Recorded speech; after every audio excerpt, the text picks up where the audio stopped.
Hello. Hi. So I've got my camera out from hibernation, so to speak. So I ta-da! better quality for sure. But the issue is that my camera is like behind the screen, like over here basically. And so when I'm looking at YouTube, I'm looking away from the camera. So I need to figure something out, some way of putting this camera on some pedestal so it's like behind me, not like so far. I have an idea. I have an idea. You feel better today? Yeah, slightly. I do feel better today. Let me see. We're gonna try and be inventive here. Um, we're gonna hi guys. We're gonna try and be inventive. I am gonna turn on TikTok Live on my third account because we do have that going on. Give me 1 second. I am going to try and do a whole lot of like modifications here to make this work. Let's see. Don't fall, headphones. Last thing I need right now. Ooh, how's that? Is that better? I think that's much better. Also, this is a super wide angle lens, and it's a little, it's a lot. It's a lot to handle. Let me put the light here. I think maybe change it to something less. No, this isn't okay. Yeah, this way at least I have like a human color. Cool. Okay, hi guys. At least I'm staring right at you, not like far away from you. I'm gonna move the TikTok thing here. I haven't started the live there yet. I'm just gonna wait for people to come on over for a little bit. I hope my battery lasts enough for this live because I haven't really used my camera in a while.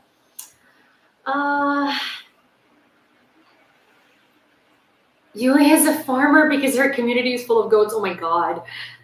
I mean, that is the cheesiest but kind of cute thing that I've heard. Hi Juju. Oh my gosh, it's so weird to have like an actual decent quality of a YouTube live stream again. Wow. This is odd. I'm not used to it. I don't know how I feel about it. How is everyone's day? Do you guys hear me well?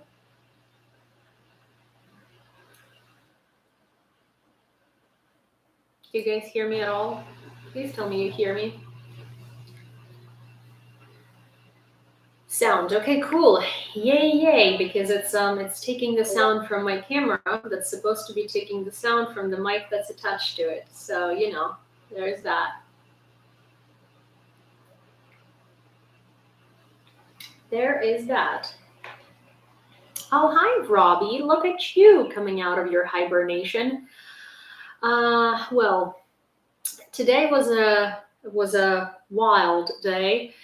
I went with, I don't want to say her name because she's going to start staring at me, but the dog and I went to get the dog some FOOD and some yummies for the airplane.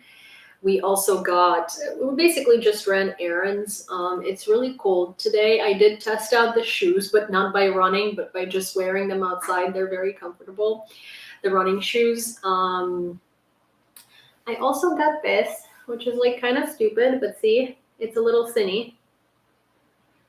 Like, it's so adorable, and it's so detailed. It was like $12, and it was at the pet store, but I thought it was so adorable. Wait, come on. Camera focus. Yeah, there we have it. See? Little Cinny. I love it. It's so cute. It's like kind of annoying to wear because see, it has this like little boom here, but oh well. So someone that I really care about, which I've said this multiple times already, but whatever, has basically been has basically had a surgery scheduled for like yesterday, right? and they have been sort of MIA for the past 5 days. And they're a soldier, a frontline soldier, and oh my gosh, you don't know this joke, but at some point on TikTok, I was making fun of like, I was making fun of basically all of these foreign publications that will like go to Lviv, and they'll be like, "We're here on the front lines of Lviv," and so I made this like skit, and it was like, "Today we are gonna talk to this frontline soldier," and it's like, no, he's not a soldier. Who is he? He's a dog groomer, a frontline dog groomer. So yeah, sorry, I just remembered it. It makes no sense to you because you haven't seen the skit, but I'll find it at some point and I'll show you. So this is kind of like an inside joke. But anyway, so we're here in the front lines. Please ignore the Big Ben in the background. Yes, it's pretty much that. So like there is a space in Lviv. It's a church, and it's the Dominican. It's called the Dominican Church, and it's very, very beautiful. I actually had my prom there, so not like prom in church, but we have this like thing where we go to church, and so the formal prom is like a church and a theater, and then like the non-formal prom is like at a restaurant with like your friends and teachers and family and whatnot. And so part of my prom was at that church, and it's like it's a cathedral. So it's the Dominican cathedral. And they have sandbags like all over the church, the cathedral, because they have, because they want to protect it from like a missile strike or something. Well, I mean, like whatever, right? And everybody in Lviv always like laughs at these interviews because Lviv is obviously, it does not look very frontliney because it's not anywhere near there, and life kind of mostly goes on as normal. And so we all make fun of like the international journalists because they come to Lviv and they're like, "Oh fuck, where am I supposed to record these like frontline bits?" And so they all go to the Dominican cathedral and they stand in front of those sandbags. And that's where they're like, "We are here in Ukraine. We're in Ukraine." When my like pet peeve is when people call Ukraine Ukraine. I don't understand why. Like, it's not like you can't pronounce Ukraine, right? Like you have to just, it's just a stress on the wrong syllable. Like you enunciate Ukraine, like crane. And for some reason, it's always with like people who are, I don't even know what to call this accent, but like there's a particular like batch of Americans, and they call it Ukraine. I can't even say it that way. But anyways, it's like such a pet peeve of mine. It just like audibly drives me crazy. But yeah, so it's so that's kind of that. I don't know where I was going with this. I don't even know where I was when we got to this conversation. I'm so sorry. How did we get to my friend? Yes. So he is a soldier, and he was supposed to have a surgery yesterday. Thank God he did have it. But because he's an English-speaking person, right? I know a lot of English-speaking people that have gone to Ukraine or trained soldiers in Ukraine or just have like a ton of connections to Ukraine and a ton of people, right? So yesterday I was kind of like, I was having a conversation with a friend, and he was actually telling me some things about the unit in question. And basically it looked like he hasn't gotten his surgery again and went back to base, to the front, while injured to go on a mission. And I was losing my mind yesterday. I was like actually losing my mind. My day started like very bad. I had these like ridiculous cramps. I spent the whole day in bed.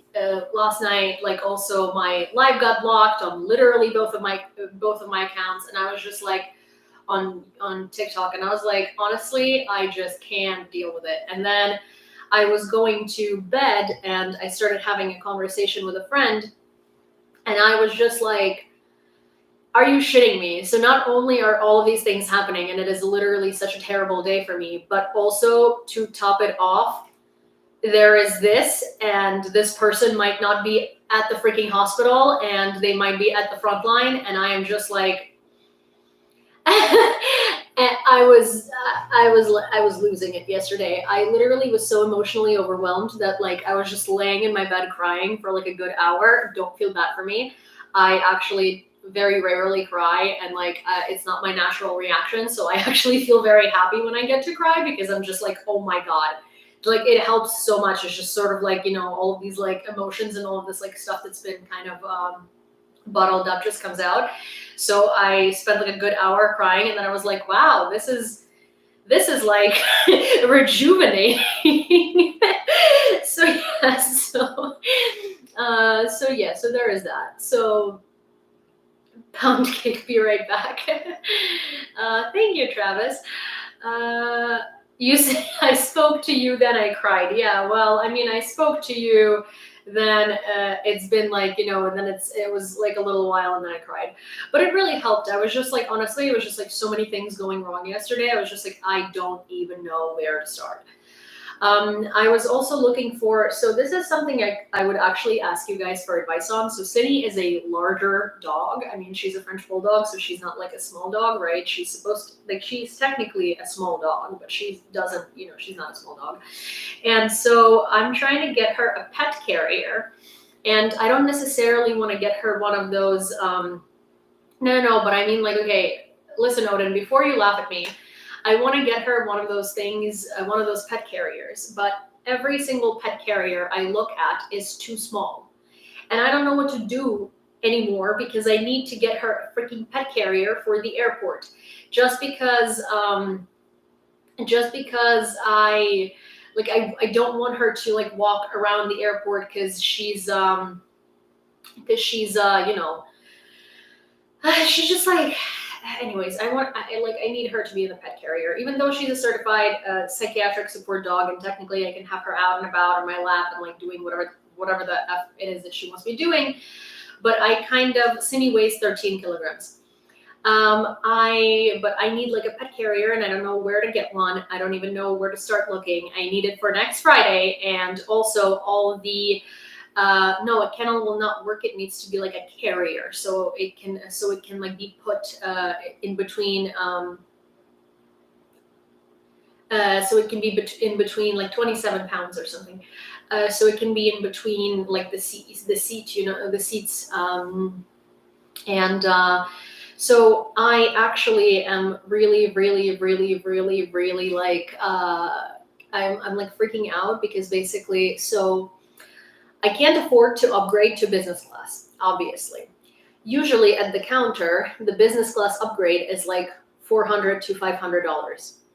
Now, it's not about business class, but in business class, there's plenty of space to put my dog. Also, in business class, you can get 2 suitcases up to 30 pounds, up to 30 kilograms each. And I'm flying economy, so it's 23 and a half, and I already think that my suitcases are above that, and I don't freaking know what to do. So I might need to pay for overweight suitcases. And I think that Cindy, I'm just like, I'm trying to weigh all of my options here, and I'm just like, okay, a pet carrier. How much is a fucking pet carrier? Anyways, if anyone has ever traveled with a dog, especially if you,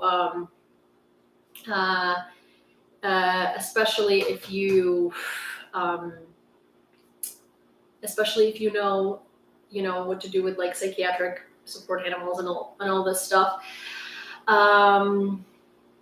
Yeah, Alice, but see, the problem is it's not compression bags because it's the weight. It's the weight of the things. So yeah, the overweight charges. Yeah, the overweight charges are literally probably going to be $200 per suitcase. So it might make more sense to just upgrade. But I mean, I don't know. You know, I'm just gonna try to figure it out. Yeah, so there's that. That's where we are at. Hi, Lightning Dave. So you are funny because yesterday I have established this rule that if you are late and you announce your lateness, then you need to donate to the fundraiser, $5 or more. Therefore, beacons.ai /fundraiser. and $5 or more. And the thing is, it's for when you're late and you announce it. So it's kind of like that thing. So since you are late and you did announce it, and, my PayPal, Venmo, Revolut, and or any other methods are available. So, but yeah, so you guys, also the fundraiser has literally been stalled in the past like 2 days so badly. So,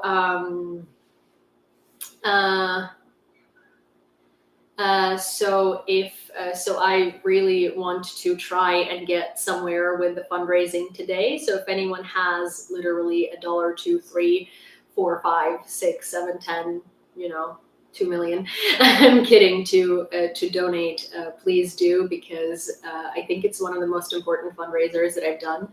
And it's been also one of the hardest ones to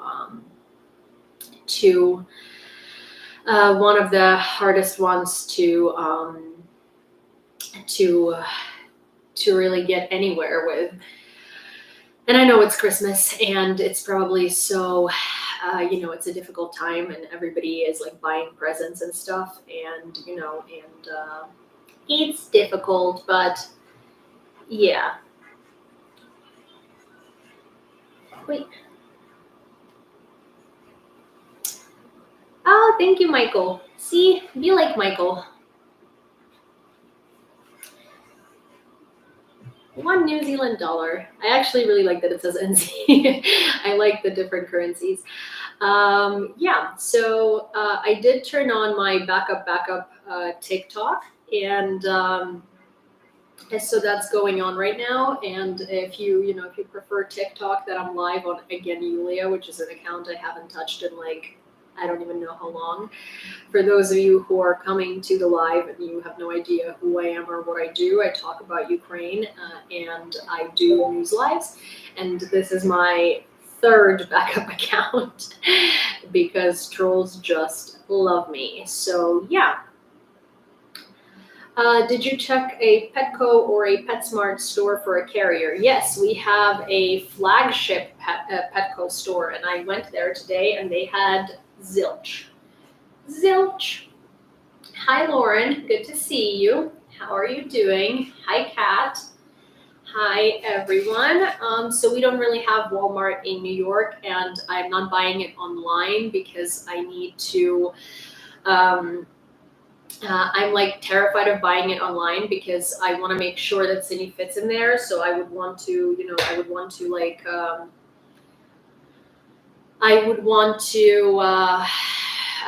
like go with her and like, make sure that it's her size. Oh my gosh. Bentley, Ohio. Hello, Ohio. It's an interesting way to introduce yourself. You're like, Ohio. Hi, so yes, I'm Yulia. I talk about Ukraine, and this is a Ukraine news live. It's live on YouTube and TikTok both. This is my super backup account. And I think I'm going to start with the news, and then we can talk about pet carriers and all of that. Oh, thank you, Niels. Oh my gosh. 5 news coming through with the 5 memberships. Thank you so much. That's actually very, very, very sweet of you. And so Richard is here. Thank you, Niels. That's very, very nice. Niels does this thing sometimes where he just gifts memberships for people to receive at random, and it's really sweet. So also a YouTube membership gives you perks. I'm going to post the Patreon/YouTube member Zoom call link tonight after the live, and it's going to be tomorrow. I figured most people are going to be busier on Saturday, and it makes more sense to schedule it for tomorrow. What was I going to say? I was going to say that we can talk about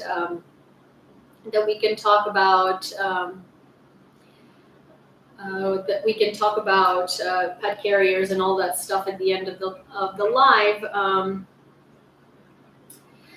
So so we can, so I don't get to talk about random stuff for like 40 minutes until we start the news. Grumpy says, Yulia, the sound is really tiny. Did you forget your mic? Do you mean on TikTok or do you mean on YouTube? Because I don't see anybody complaining on YouTube other than you. And on TikTok, I haven't used a mic in a very, very long time. Also, I think we did get a PayPal donation. Maybe. I'm not sure. TikTok is fine for me.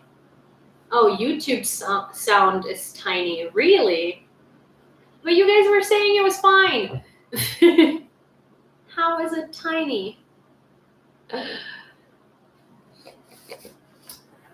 Let me see. Oh no. YouTube is good for me. Sounds good. I can hear your faint echo in the higher pitch slightly, but it is good for me. No tiny. Do you have a tape measure? Type. You know what? I don't know what you're saying, Grumpy. You're being very mean. You know, super mean, super duper mean. Not nice, not good. Don't like it. Give me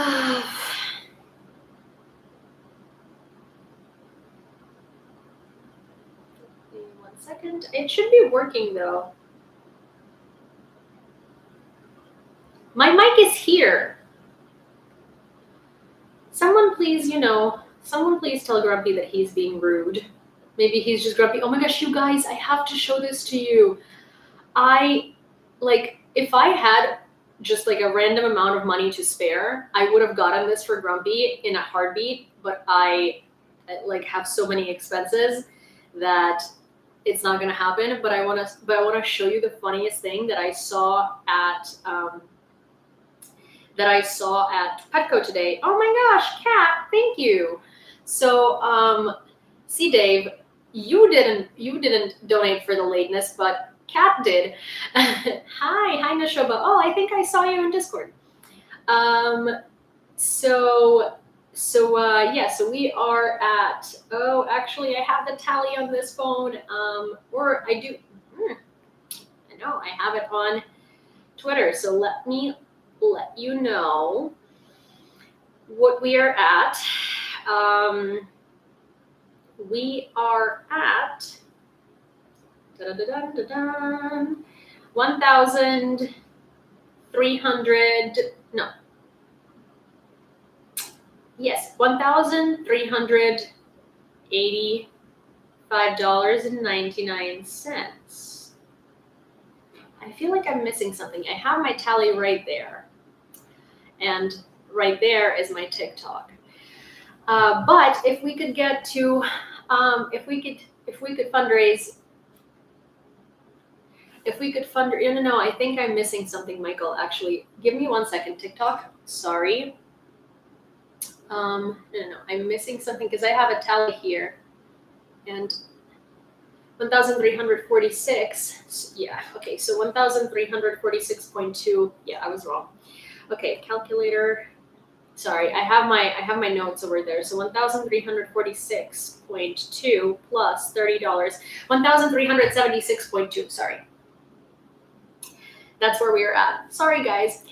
So if we could, if we could do like $200 today on a stream, that would be super, super helpful for the fundraiser. But no pressure, much pressure. But no pressure. But I don't know where we were, Veronica. I have literally zero clue where we were, and Grumpy was yelling at me, but I want to show you. I was at Petco today with Cindy, and I found this, and I thought it was like the funniest freaking, okay, focus. Excuse you, focus. Look. Oh my gosh, freaking focus. Do you see that? It says Grumpy.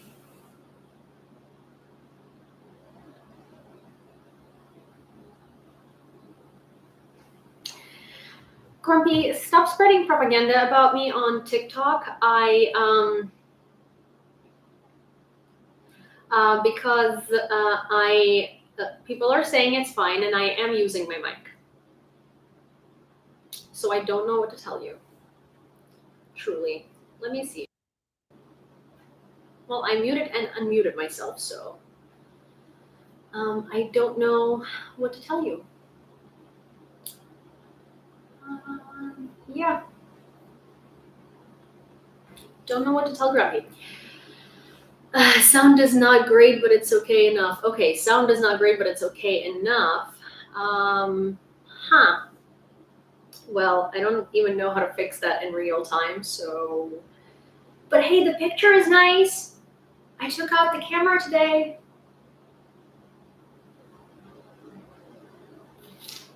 Sorry. Maybe let's do this. One sec. How about now? Does that sound better? You look nice, thank you.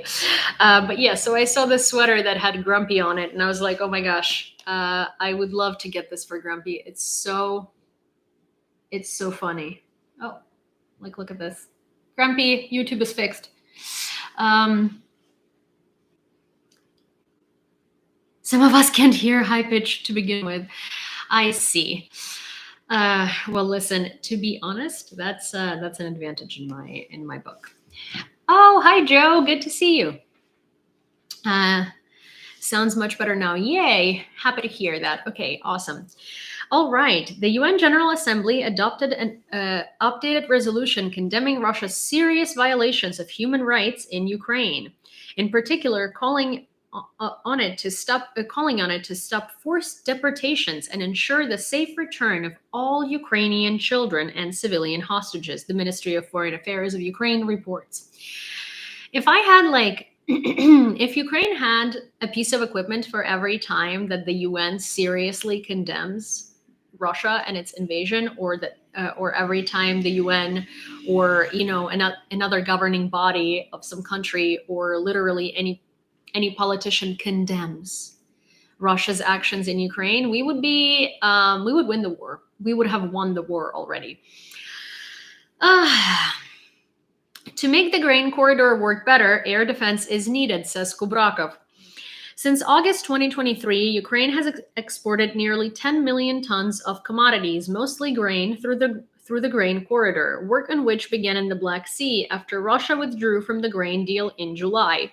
Ukraine's Black Sea grain corridor is performing better than expected, but stronger air defense is needed to quicken ship loading times and better shield ports. This was stated to Bloomberg by Deputy Prime Minister for Restoration of Ukraine, Minister for Communities, Territories and Infrastructure Development of Ukraine, Alexander Kubrakov. He added that the government has been working to assure traders that they can continue shipping, including a promise to help reduce insurance costs for such companies.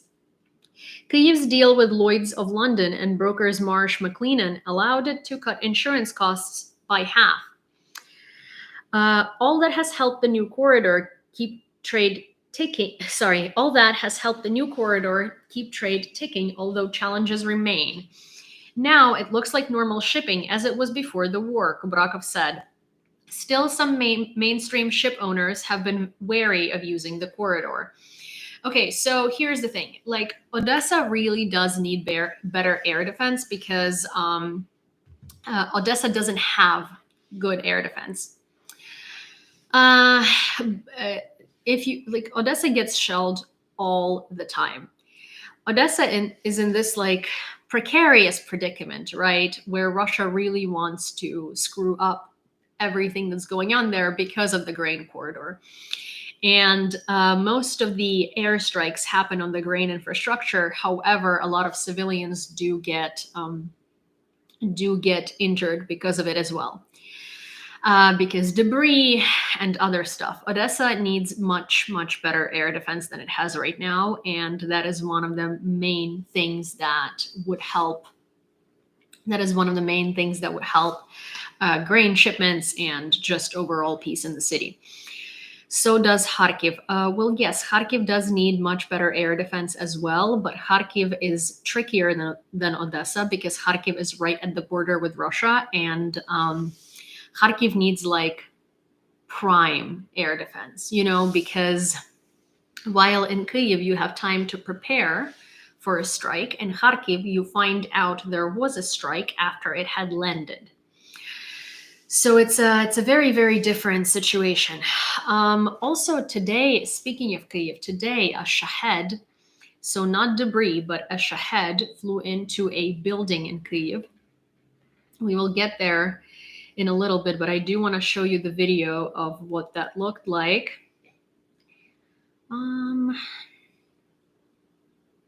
One second. It is quite terrifying. Okay, so. Пиздец.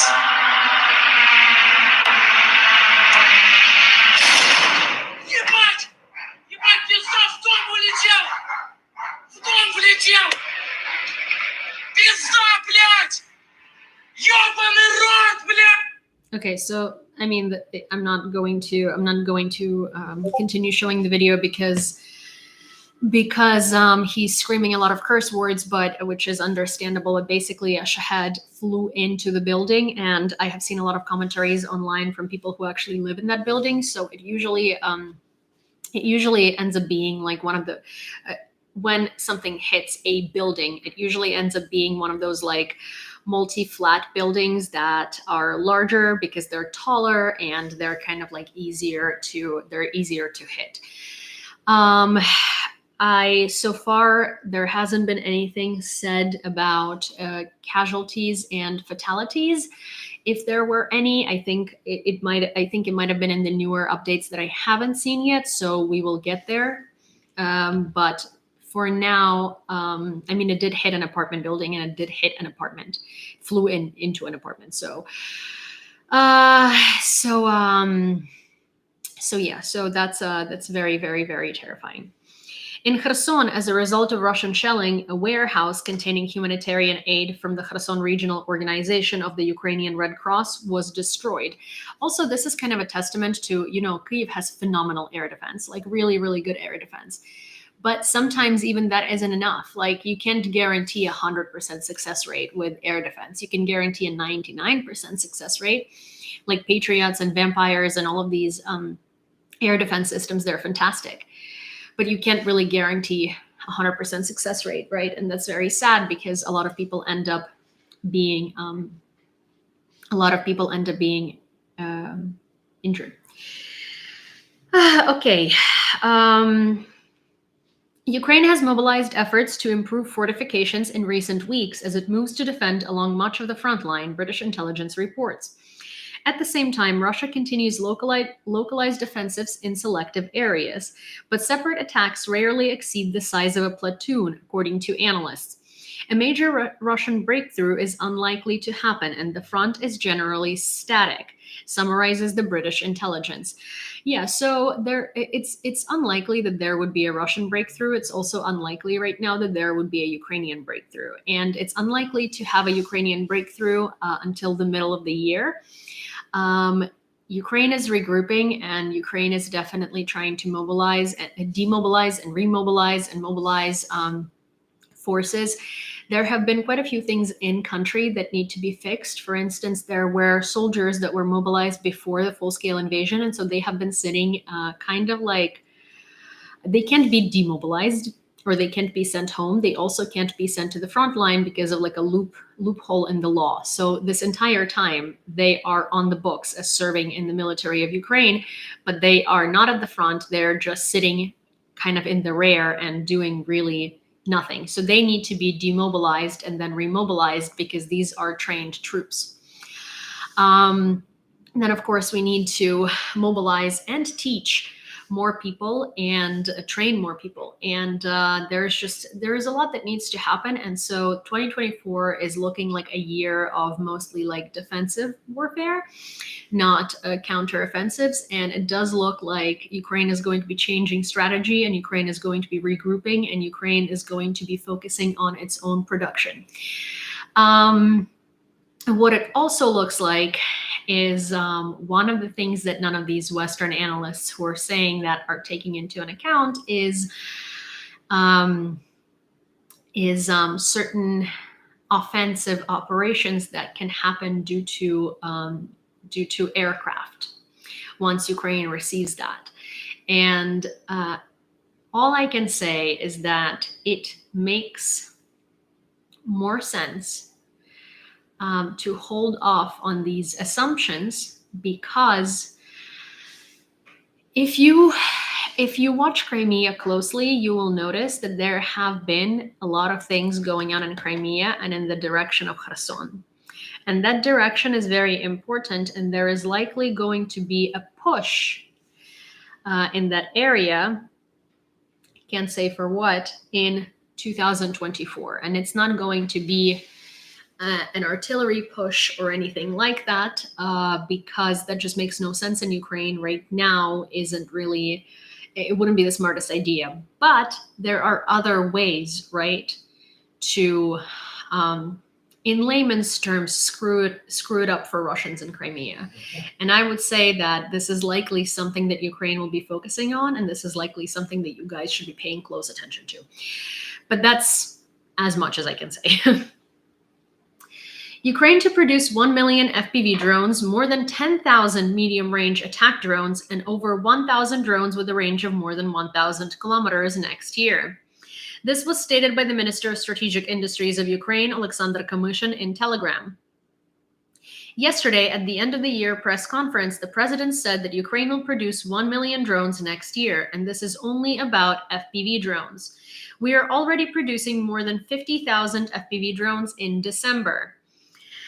In addition to FPV drones, we are already capable of producing more than 10,000 medium-range, hundreds of kilometers, attack drones, and 1,000 plus drones with a range of over 1,000 kilometers next year, the minister said. He also added that all production facilities are ready to operate. It's actually quite crazy because, it's interesting how different these capabilities are between Ukraine and Russia, right? Like Russia has all of these factories, and Russia is such a huge country, but obviously they're under sanctions, and also they're quite impotent in like production. People think of Russia as this like massive military power, but in reality, like all of the tanks were serviced and developed in Kharkiv.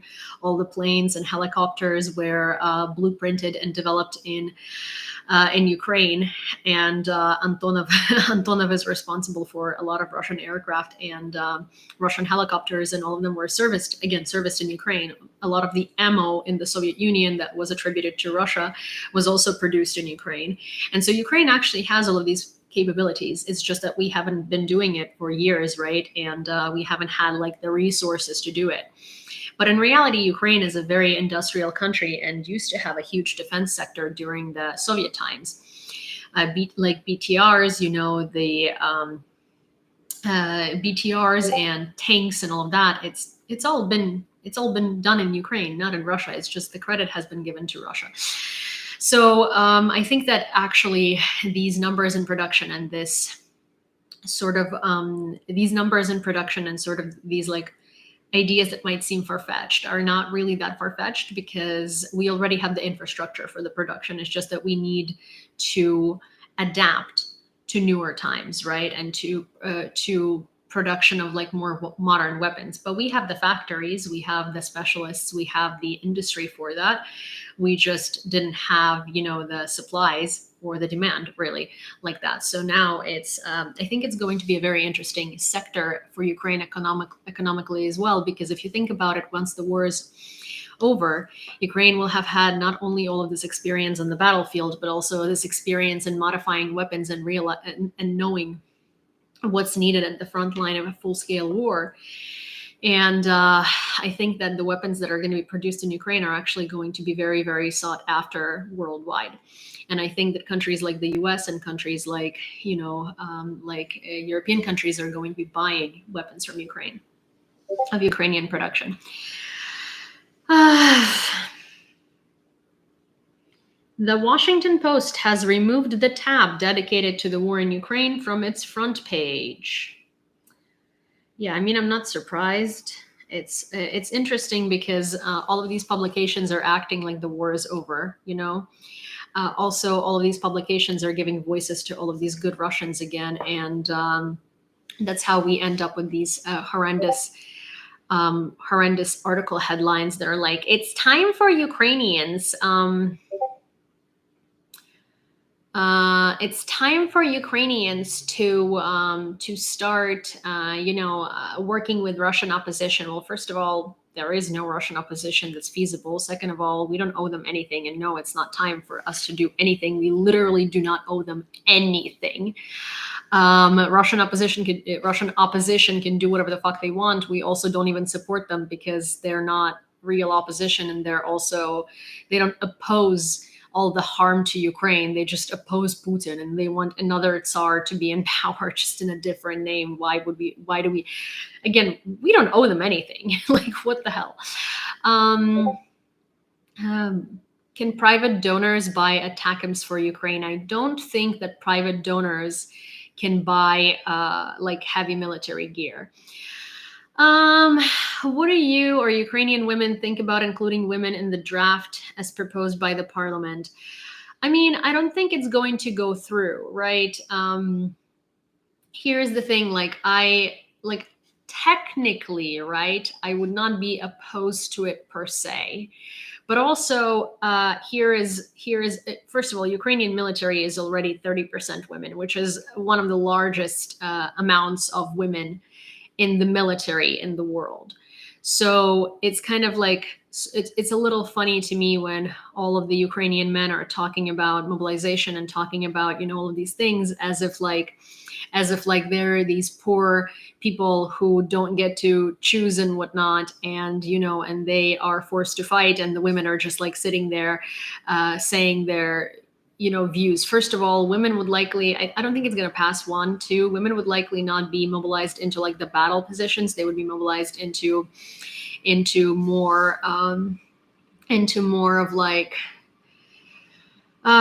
rare work. So a lot of women actually face a lot of discrimination in the military still. And I don't mean like very vivid discrimination, but for instance, there are quite a few women in the Ukrainian military with very senior positions. And when someone walks in, like a soldier walks in and they're looking for a general or they're looking for the sergeant or for something like that, they'll be like, hey, can you fetch me the sergeant? And the women will be like, I am the fucking sergeant. Okay. So there's a lot of inequality in that way. So it's much harder for women to kind of like move up the career ladder in the military in general, because, it's a very like bro-y kind of thing. But Ukrainian women enlist into the military voluntarily quite a bit. Like this is kind of like the difference here, right?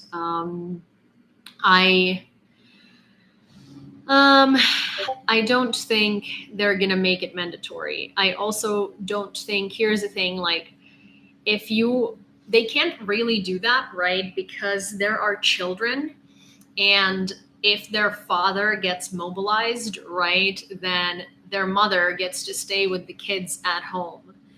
And if both of their parents get mobilized, then then like, where do these kids go? Right. So there is the question of like, there is kind of a misogynistic question of children, but there are a couple of things where like one parent needs to be present. So it's sort of like you have to either mobilize, like men, or you have to mobilize women. I mean, there are lots of sort of like logistical issues with that as well. I mean, here's the thing. The military is already 30% women, and women are enlisting in quite large numbers. There are a lot of combat medics that are women. I myself am planning on getting combat medic training. I think that because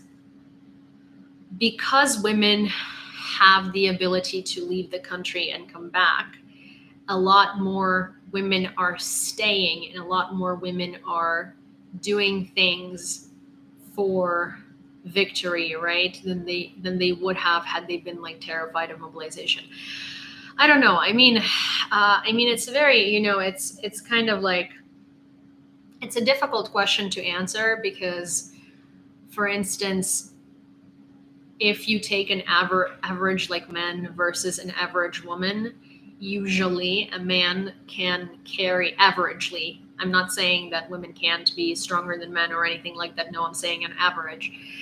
Can carry more stuff, can carry heavier things, right? Unless the woman is like working out every day and has been like, taking care of like, but I'm saying averagely men run faster. Averagely, there are all of these things, right? So it would technically take a lot more time to train an average woman than it would an average man, unless wouldn't take more time to train a very fit woman who came in and volunteered, right? Because they're physically fit and they know what they're doing.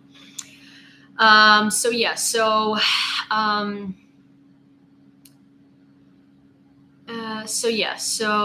there is that. So Lynn says in America, you have to have a family care plan if dual service, basically have a designated person to care for your children. Yeah, but that's the thing. So, but see, like, but if dual service, but martial law is a little bit different. So, so anyways, I'm not saying, yeah, Grumpy. So here's the thing. I think that you're misunderstanding me. I'm not saying women shouldn't serve. I'm saying that I think there are going to be logistical issues with this. And I think that it is still like the women, again, 30% of our military are women. Women are enlisting. Women are coming in voluntarily because women are not under the draft. But the women that are going into the military are fit women that know what they're doing, that have the willpower to do this, or the women that are like, you know, the women that think they can handle it, right? Averagely, I'm just saying that if you mobilize like an average of 50 girls that have never worked out, or like have never done anything similar to, like, you know, running in the battlefield, and an average of 50 men in the same position, likely from the get-go, those men are going to take less time to train. And in the position in which Ukraine is right now, and in a position of a full-scale war where we don't really have time, I think that it's coming out of that. So yeah, so it's just like, you know, it's kind of it's in that vein. It's also sort of like, so I you know, like I'm all for equality and all for things like that. But for instance, like I know that in the fire departments, right, women's normatives to pass and to make it to the fire department are like half of that of a man. But if you are attending to a fire, right, like it's not like the fire is going to get less dangerous, or like the person is going to be half the weight just because that's what you were required to know how to do. So for me, it's sort of like, I think that, like, for the purposes of equality, that's what it is in the United States. That's literally what it was in the United. Maybe it changed, Grumpy, but like 4 years ago when I was looking at like the requirements, it was like slashed in half for women and like half out for men. And I think it's so unfair because the requirements have to be the same. Because if you're attending to a fire, which if you're like attending to a fire, then you should be able to, like, everyone should be able to do the same thing. So yeah, so that's what I like. Again, I could be wrong, but when I say like equality, right, I think that it should in fact be equality. And I think that it should be the same normatives, and I think it should be the same requirements, and I think it should be the same physical tests and stuff like that. Because if you're doing the exact same amount of work in a workload, then it should be the same. So yeah, women have better stamina, which is important for long-term fighting. Yeah, I mean, like, listen, I'm not, you know, I'm not arguing with that. Like, I've literally never seen a bigger baby than a man with like flu.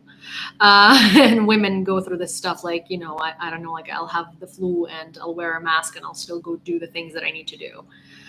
Because that's just, you know, like I've never seen bigger crybabies than men that are sick, like with a cold or flu or like literally anything. Roughly, you know, like that roughly gets them like a little, you know, their feathers ruffled. But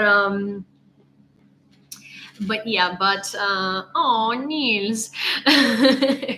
But see, so everybody has their own like sort of strengths and weaknesses, right? But all I was saying with that is that I feel personally attacked right now. Well, yeah. Yeah, women are much better at handling pain. I know that. Yeah. You know what? This is like a very strange conversation and tangent that we just went on.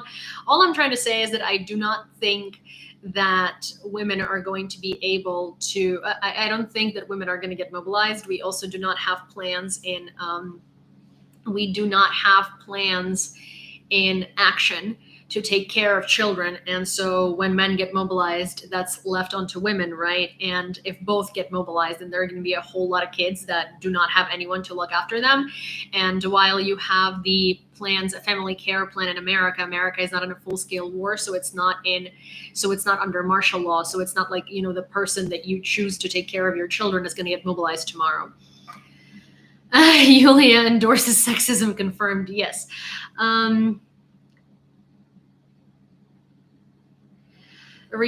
U.S. firefighters, don't you think the same discrimination occurs as you described in the UA Army? But so that's the thing. Like, I think that, people should be able to pass the same normatives. Like, I think there's plenty of discrimination against women in a lot of different fields, but in fields that require physical fitness and like a certain level of physical development, I guess, like, I don't know, PE basically, or of like physical abilities. I think that the requirements shouldn't be different for men and women, especially like during wartime or in firefighting positions, because if they're going to be doing the same thing, the requirement should be the same, because like fires are not going to get smaller just because like, your normatives were not like that.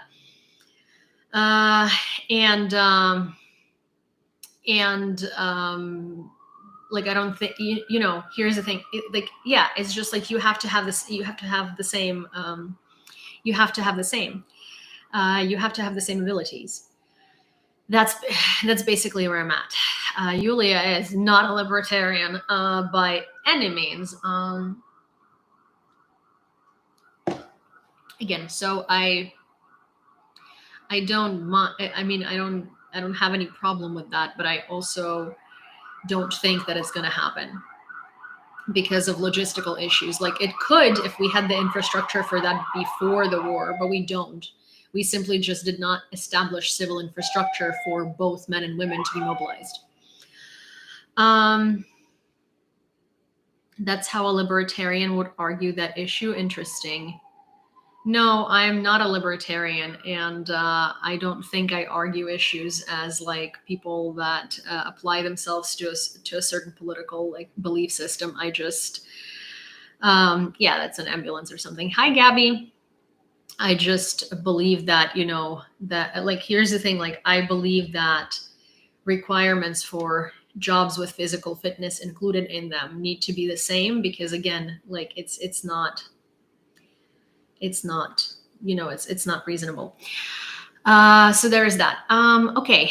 And in terms of the Ukrainian military, again, like, I think that it's not worth discussing of whether it's a reasonable idea or not a reasonable idea, because we did not set up infrastructure before this in order to be able to pull this off. That's all.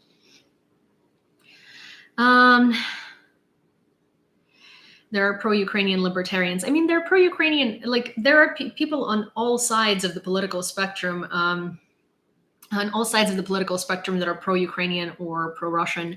I don't necessarily, like, there is a pattern, right? Like, there is the norm, and there are like deviations from the norm. But I don't necessarily. I think there are people who are pro-Ukrainian who are fantastic on all sides of the political spectrum. And then there are people who are assholes also on all sides of the political spectrum, but I am definitely not a libertarian. For me, it's like, I would vote Democrat if I voted in the United States, but not like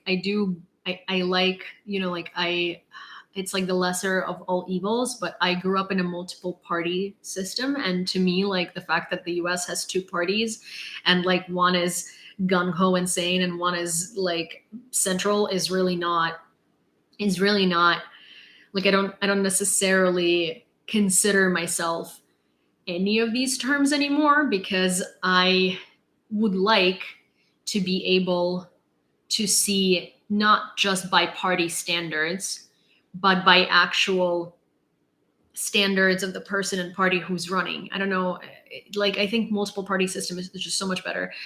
But at the same time, like, yeah, I lean more Democrat than I lean way more Democrat. It's just that I really don't like, I don't like the Democrats in power today because they're kind of useless. But I absolutely despise Republicans in power today because they're fucking fascist. So there is that. But it's not like I'm over here being like, Biden's fantastic. I love him. Like, no, I wish we had better choices, but like we have choices between autocracy and like, an old dude who's just there. so yeah, I couldn't really call myself like, a proud Democrat or a proud anything, because it's just like who's like just yeah, whatever is happening in the US right now politically is just like utter bullshit. It's really sad. Anyways, I never thought I'd wish for W. Bush era Republicans, but here we are. They would have been slamming Biden for going easy on Russia. Yeah, I mean, listen, I never thought that like George W. Bush would be like a person I'd miss in the Republican Party, honestly, in his like caucus. But it is what it is. Okay, I'm Grumpacrat. That's so funny. Also, hey, gentle reminder. So we raised $30 for the fundraiser today, and this fundraiser has been stuck very, very, very, very much for a while now. And this is a fundraiser for 6 Mavic drones for 3rd Separate Assault Brigade. And I know it's holidays, and I know it's Christmas, and I know everybody has spent so much money for presents because it's Christmas. But if you do have $1, 2, 5, 7, 10, 20, however much to spare, please donate to the fundraiser for the 3rd Separate Assault Brigade for 6 DJI Mavic 3 Pro drones. Wow, see, I remembered how to say it because it's been pretty stuck for quite a while. It's the largest fundraiser I've ever ran, and it is also the slowest fundraiser I've ever ran. We are at $1,376.20, out of which we have raised $30 today. And if we could raise 200 during the stream, or at least 100, that would be very, very, very nice and very helpful.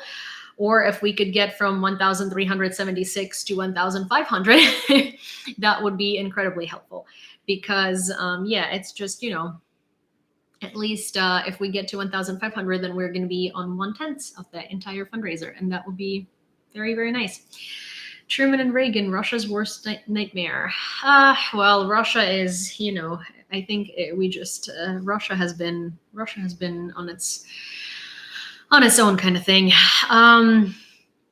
I think that no one really from American politicians has understood Russia, how Russia functions, and what Russia does in a very long time. Oh, also, I forgot.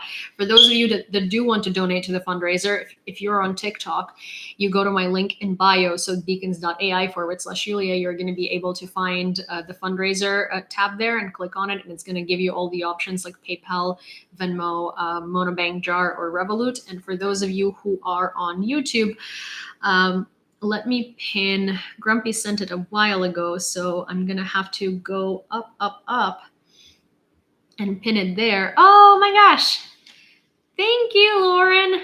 So we are actually now at, I will tell you, $1,426.20 because someone very, very nice had just donated $50. That was very, very sweet. Thank you. And let me find, oh yay, here. I'm gonna pin it so you can, yep. I pinned Grumpy's message. I had to go all the way down. Okay, but I did pin it. So thank you, Lauren. See, I thought I wouldn't see it if it was on Venmo, but I guess I do. Maybe it wasn't on Venmo. Was it on Venmo? Anyways, Herojem Slava. Thank you, Lauren. Yeah. So look, in order to get to 1,500, we only have $74 to go today. It was Venmo, yeah. So I got a text message and I didn't know that I was receiving text messages. So I was like, I'll have to like log in and log out and all that. But hey, look, it worked. So let me see. Russia seems to have a hard time with actors like Reagan and Zelensky. Russia seems to have a hard time with people who have balls. Like, here's the thing, it's, I think that because politicians know how politics works, right?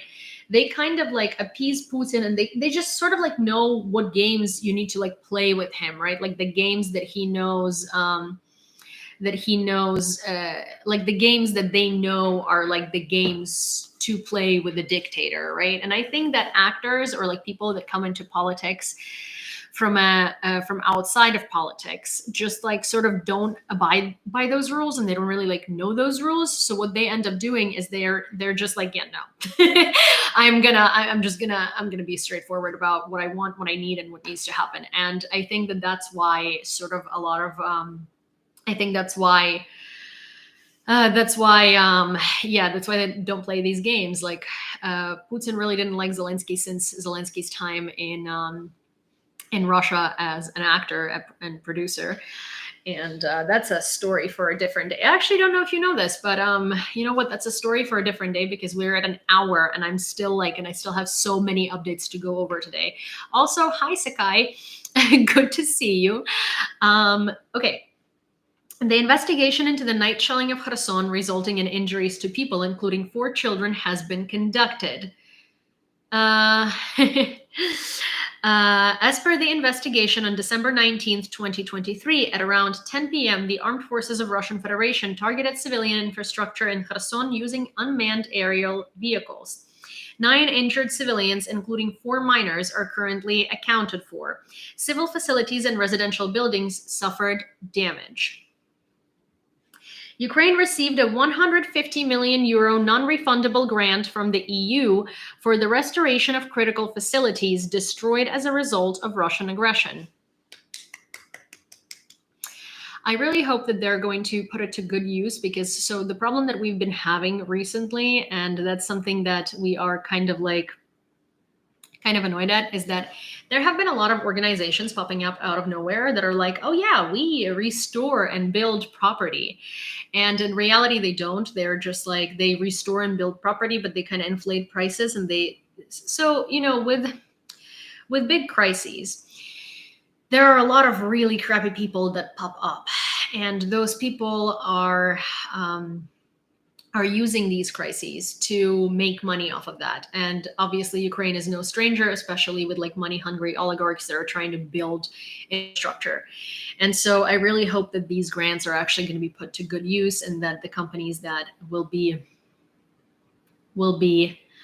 receiving them are not going to be using them for lying about prices of things. Germany plans to confiscate Russian assets in the amount of 720 million euros. We are talking about the assets of an unnamed Russian bank. Yeah, Europe really stood up. A new batch of military aid from Lithuania arrived for the Ukrainian armed forces, including essential field equipment and tens of thousands of dry rations.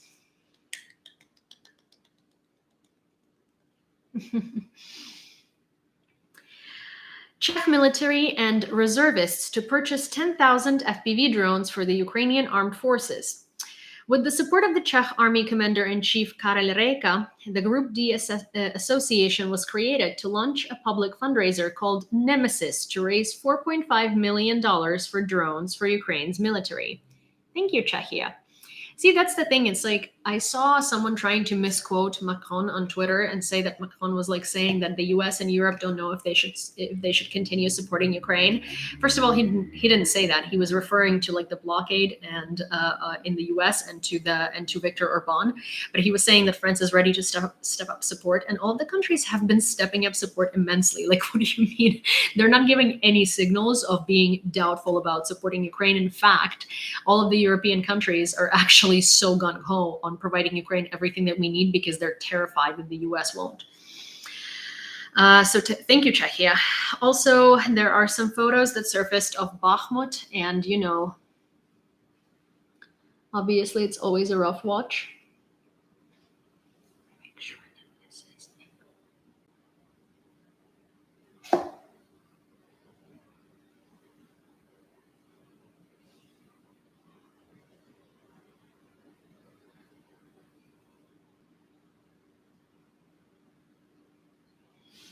Just a destroyed city. Bakhmut is Mariupol 2.0. The Space Communications Center and military unit were attacked in Crimea, according to the media. The first attack took place around 4 a.m. on December 20th in Alushta. Preliminarily, one FSB officer was wounded and a satellite antenna was damaged by a UAV. The second attack was carried out preliminarily by Storm Shadow missiles on the village of Vidana, Saka district, with at least 2 hits and damage to military equipment. Aw, sad. But realistically speaking, this is something that I was like telling you to pay attention to.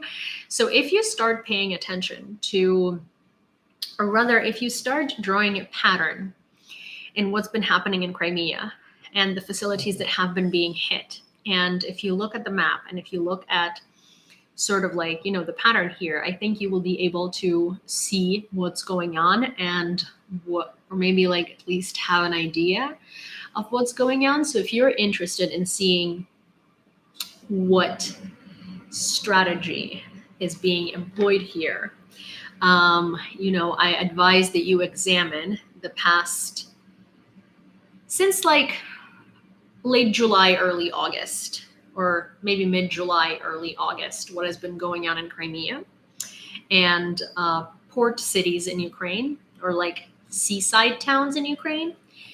And I guarantee you will start seeing something, if you are not already. Today, it can be argued that this is a war of drones. UAVs have fundamentally altered operational actions and tactics, according to a senior officer Konstantin. Sorry, it pisses me off so much when like Ukrainian names are transliterated to English, because I'm like, what is this? Known by the call sign Churchill, half of the enemy's equipment is destroyed thanks to drones. Konstantin has been involved with reconnaissance drones for over a year, initially piloting the Mavic, and through United 24's Army of Drones project, he mastered the Autel and Matris 300. He emphasizes the impressive technical capabilities of the latter bird. The Matris 300, equipped with a night camera and a vision range of up to 15 kilometers, has proven invaluable on the battlefield. On one occasion, during routine surveillance, we spotted the movement of cargo transport towards a village. We relayed this information to the scouts, who deployed drones in that direction. The entire group observed the resulting fire show for about 2 hours. Following the successful operation, our positions remained calm for several days. Without the Matris 300, achieving those results wouldn't have been possible. Yeah, so one of the very important parts of the battlefield is we mostly hear about reconnaissance drones, such as Mavics, which are super important, but also there are first-person drones and there are kamikaze drones.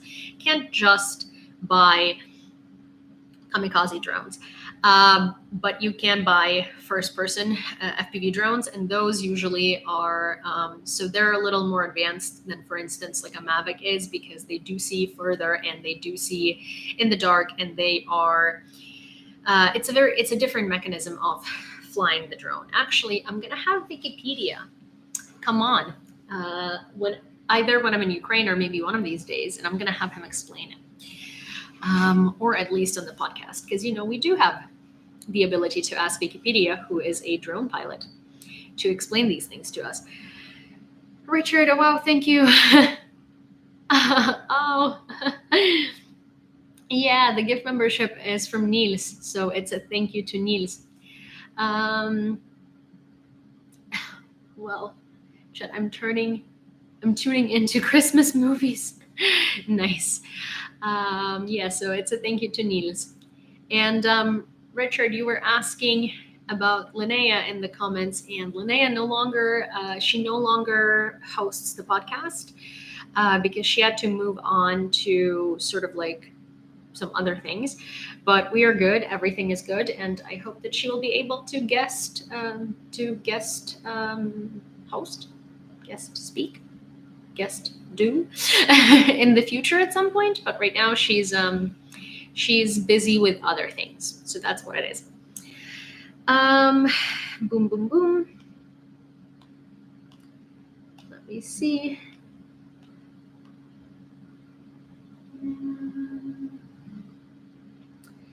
It is necessary to bring the war as close as possible to the Kremlin, said Maluk.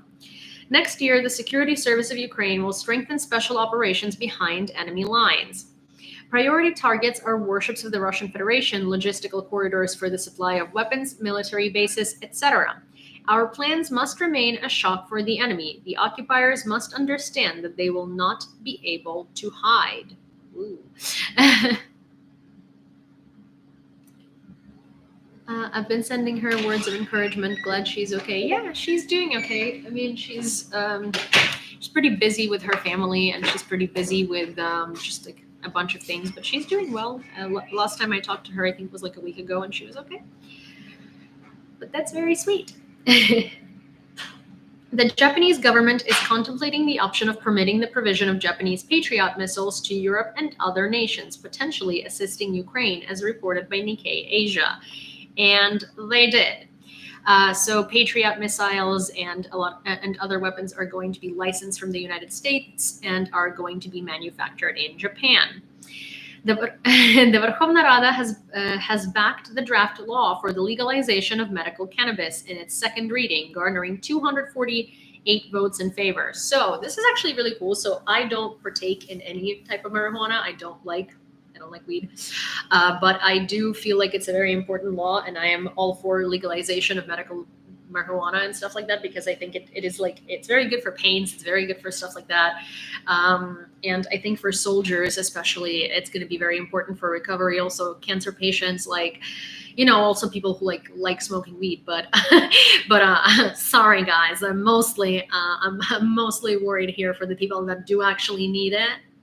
Not just like it, but yeah, I'm like all hands paws in this house for this law. I think it's a phenomenal law, and I think it's really great that Ukraine has adapted it, especially because it's just kind of like a very future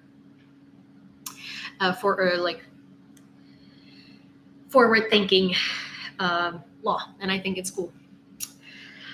Orban explained why he called the Russian war against Ukraine a military operation in a conversation with Putin during their meeting in October. This is a military operation. There was no declaration of war between the two countries. When Russia declares war, there will... What? Oh my gosh, I'm so annoyed. This live was age restricted on TikTok. This is a military operation. There was no declaration of war between the two countries. When Russia declares war, then there will be war. We should be happy that there is no declaration of war, because then there would be a general mobilization in the Russian Federation. I don't wish this on anyone, he declared.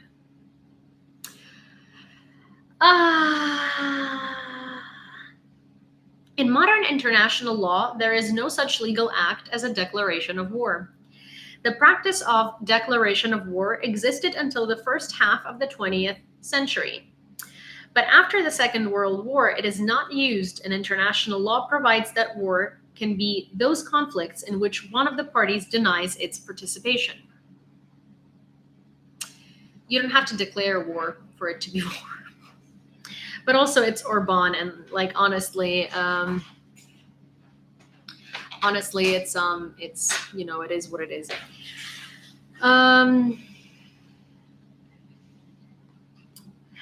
Rochelle Defense Solutions has already delivered the 1,000th Senator armored car to Ukraine. The Netherlands has announced the allocation of the initial portion of over 2 billion euros earmarked for Ukraine in 2024, specifically designated for humanitarian purposes. The 102 million euro package is intended to cover the first 4 months of 2024, aimed at aiding Ukraine in coping with the winter conditions and facilitating preparations for the spring season. The Russian Federation is able to summon 1,000 to 1,200 people daily. Most of them go to make up for losses.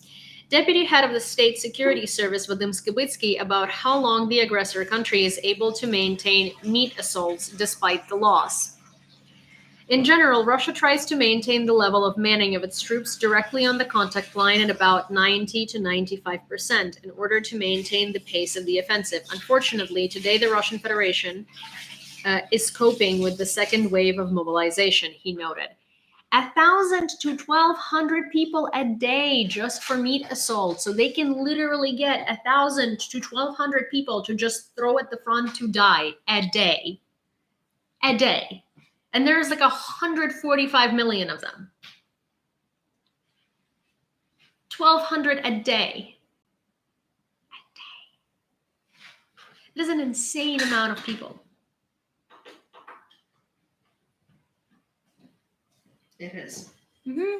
And it's also like, if you think about it, if there are 365 days a year, right? Then if there are 365 days a year, that multiplied by 1,200 people is like, it's still nothing in comparison to 145 million population. Even if we take away the women and the elderly and the children, right?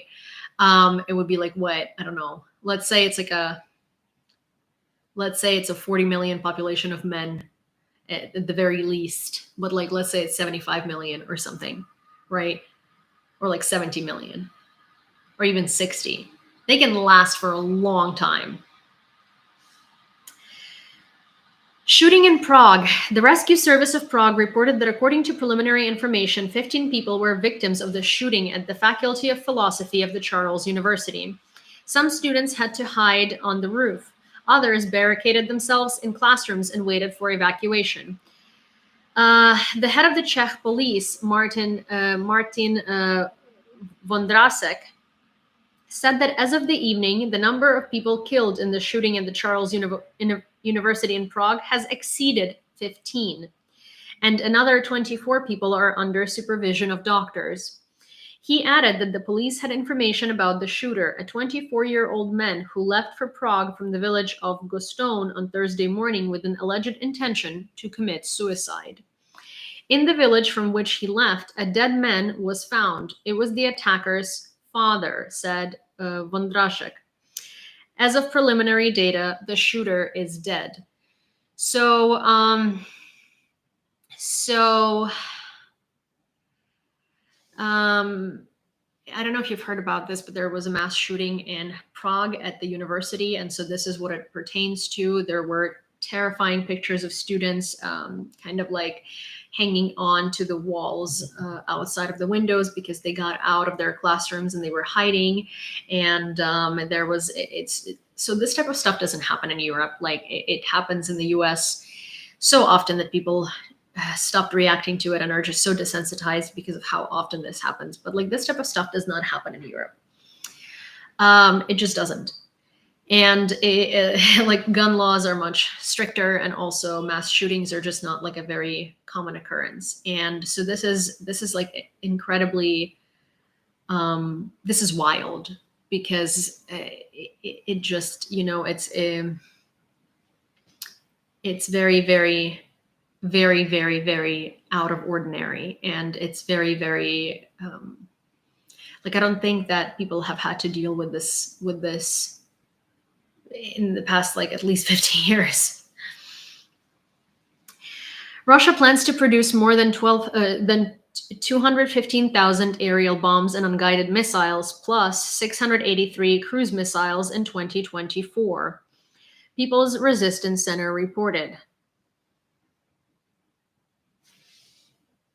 Second Amendment has a clause for regulation. It's a balance between non-infringement and regulation. Yeah, but unfortunately, the NRA and the GOP have been having a very different idea in the past long time, and they have weaponized the fear of the government to sell weapons to people and to continuously loosen the laws around them.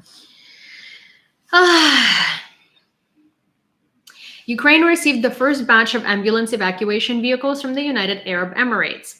The first batch of converted ambulances in the amount of 23 units has already been delivered to Ukraine.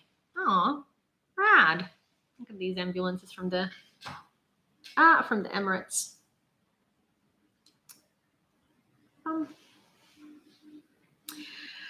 The former commander of NATO ground forces in Europe, retired US General Ben Hodges, highlighted the weaponry necessary for Ukraine to sustain a prolonged conflict.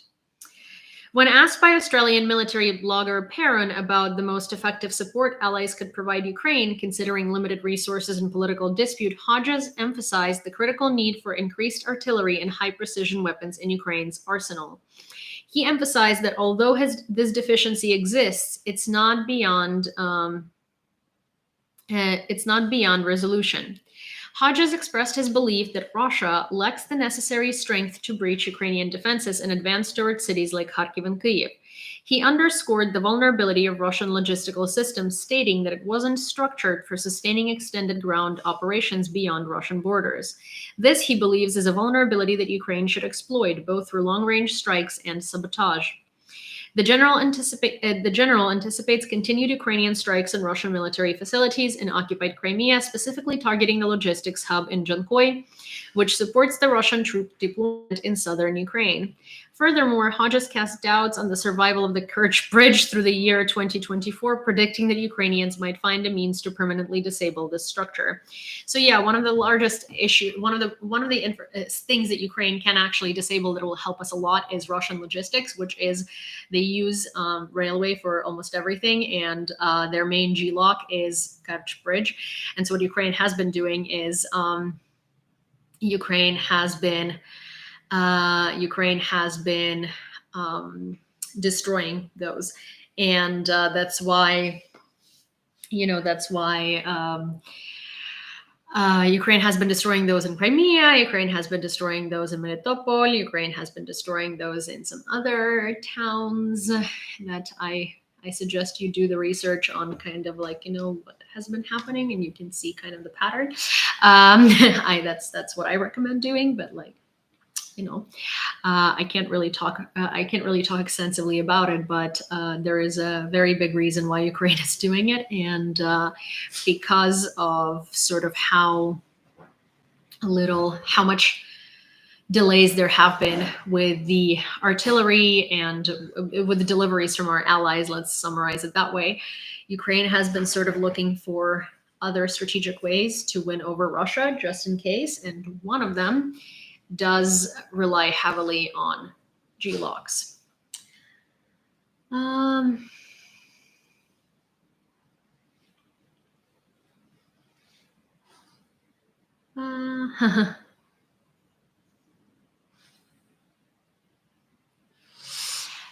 Yeah, so I don't necessarily get into like disputes over abortion and over Second Amendment and over all of that stuff. All I'm trying to say is that whatever the Constitution says is not what has been implemented, and based on research and stuff like that, and based on having lived in Europe where gun laws are much stricter, people still obtain guns if they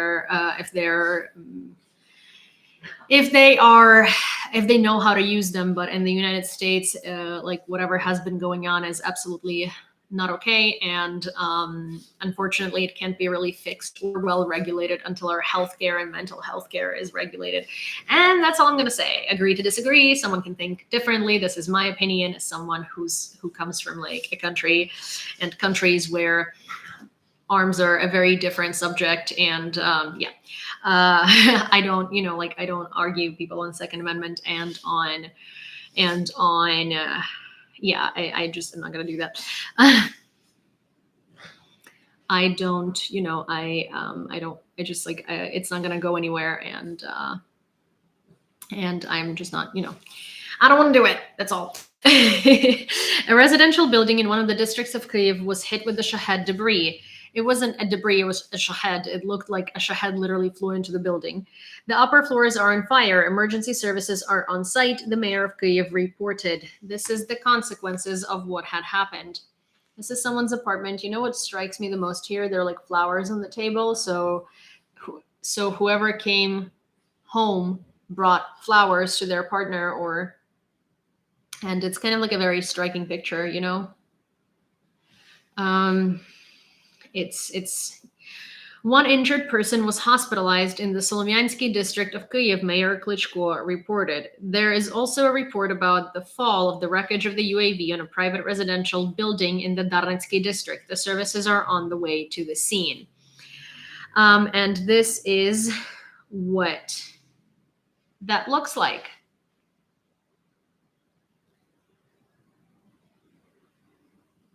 It's the very top of the building. It literally looks melted. Like if you look at it, here is the building. So these two structures are very similar on each side, and it looks melted.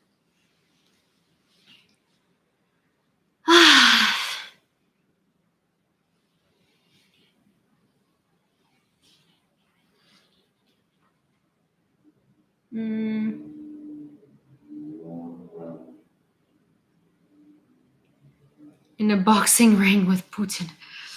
Yeah, I mean, I think Vitaly Klitschko should have stayed in the boxing ring and not tried his inaptness at being mayor of Kyiv. Oh, I received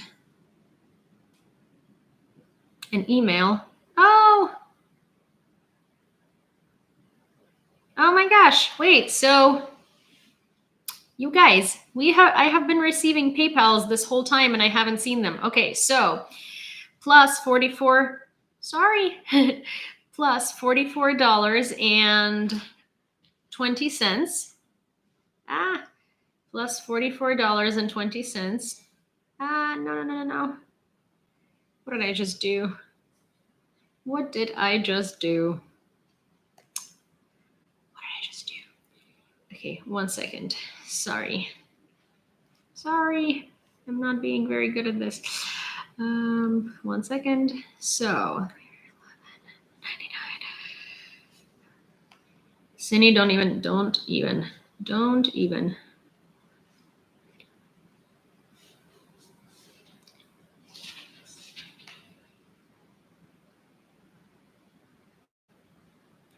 So 1 second, sorry.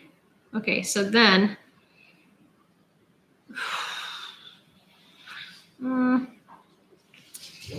Sorry, 11.99 plus.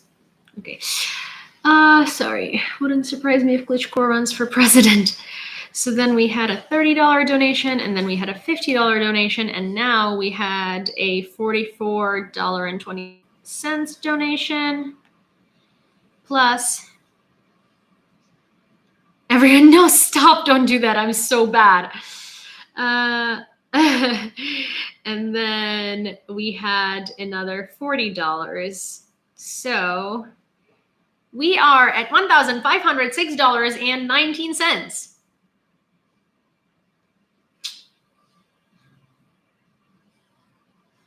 $1,506.19, which is so nice.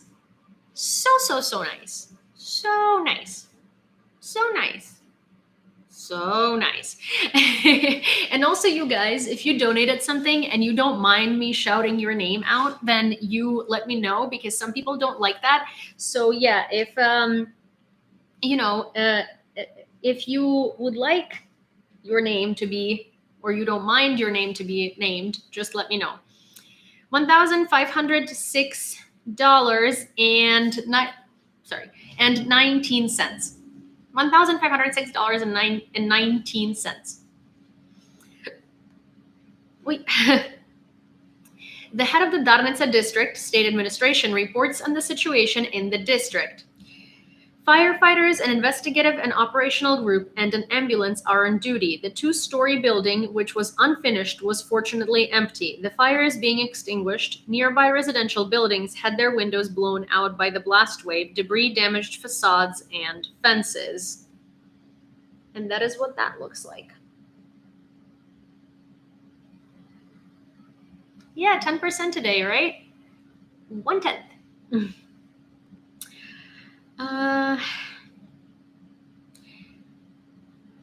Mstislav Chernov's film 20 Days in Mariupol was included in the short list of contenders for the Oscar in the nominations Best Documentary and Best Foreign Film. The film about the war in Ukraine, From Where to, by the Polish director Maciek Hamela was also included in the list in the nomination Best Documentary Film. So Ukraine actually has a very high chance of winning an Oscar this year with this film. There was a House of Splinters nominated last year along with Navalny, but we all saw where that went. Navalny won, which is awful. But this year, I think it's actually very important that it wins an Oscar, because usually, an Oscar is like an entertaining thing, right? But I think that if it does win an Oscar, more and more and more people are going to see it. And it's also, this is really a documentary of all documentaries, because the people who filmed it were also the subject, right? As in, like, they were just as stuck in Mariupol as everybody else was. It's a very, very rough watch. So I interviewed Mstislav Chernov. If you guys don't know, there is a podcast that's subsidiary to Ukraine War Brief, which is the podcast that is our news podcast.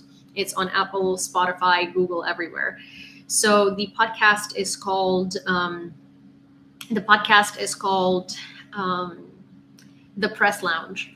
And that's where we publish full interviews. So far, there are 2 published there, but one of them is about tankies. It's a very interesting conversation with my friend Charlie. And another one is the interview with Mstislav Chernov.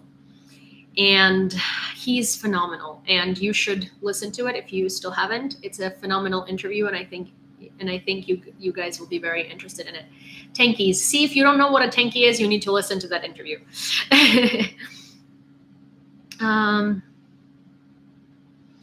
Okay. The USA has a clear plan for the future development of Ukraine, which does not foresee the need to allocate funds at the current level, Anthony Blinken said. What else did the US Secretary of State say? It was a difficult year on the battlefield, but the Ukrainians did the impossible. They stood up against one of the largest armies in the world. Putin has already lost the war with Ukraine because he did not achieve his main goal, to erase Ukraine from the face of the earth and absorb it into Russia. Our support has not only helped Ukrainians, 90% of aid has been spent here in the US, strengthening our defense industry, but American aid is critical to Ukraine. Oh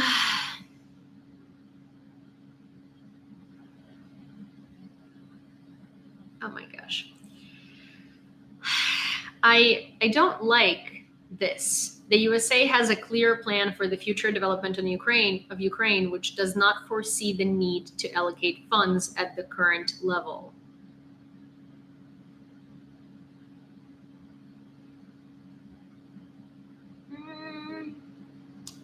But then he talks about how aid for Ukraine is important. What kind of a quote is that? Blinken.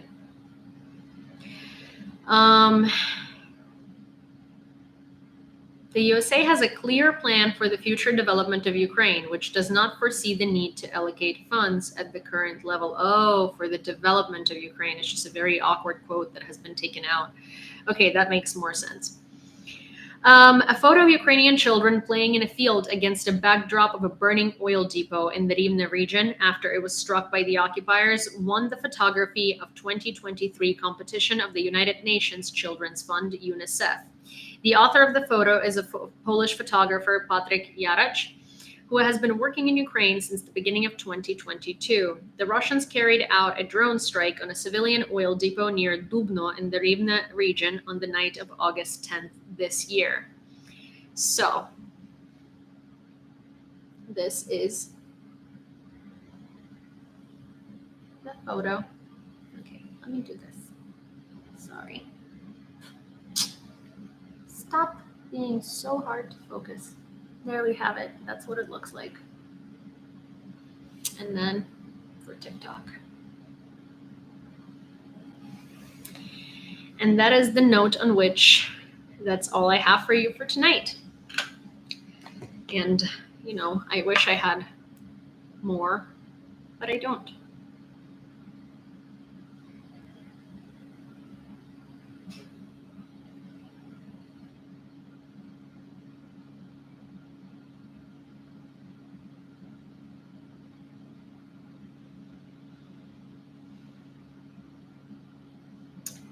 Well, and I wish I had more good news. I saw the United 24 kids react to air alarms. Yeah, it was very sad. It was a really sad clip. It definitely, pulled on a string or two. Definitely did. Where is Cindy? Oh, Sinona. Sinona. Cindy. Cindy. Yes. Yes. Good girl. Sorry, I'm teaching her how to react to her name every time. So, okay. Come here. Now, come here. Come here, bud. Come here. Do you want the second treat or not? Do you want it? Do you want it? Cindy. Yeah, like you gotta get here somehow. Come here. Come on. Jumpy, jumpy. Come on. Can you?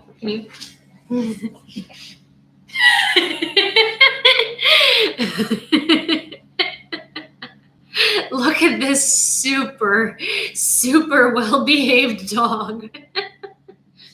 Wait.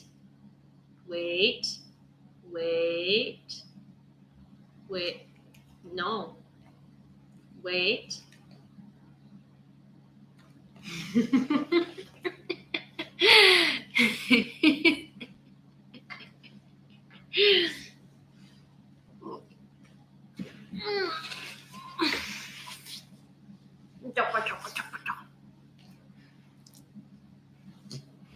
You got the hurry up paw, yeah. That was my dinner. No, it's not for you, bud. You don't need it.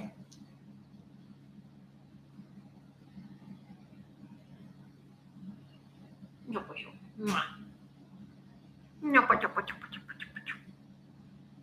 okay. Sydney was very difficult today on the subway and literally everywhere we went. So, she's in a bit of a doghouse. The star of the show, yes, she is. She definitely is the star of the show.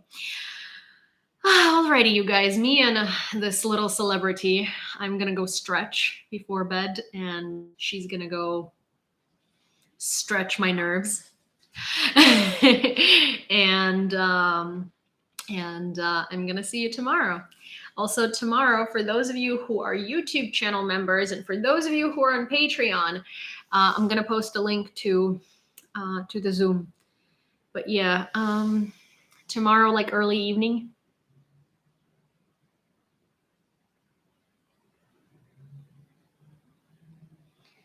Pro-Ukraine YouTubers aren't really just social media managers for their pets. Listen, I am my pet's emotional support human, so that's just all it is. I work. Oh no. Oh no. Well, I will record the Zoom call at least, and I will post it for for those of you who can't make it.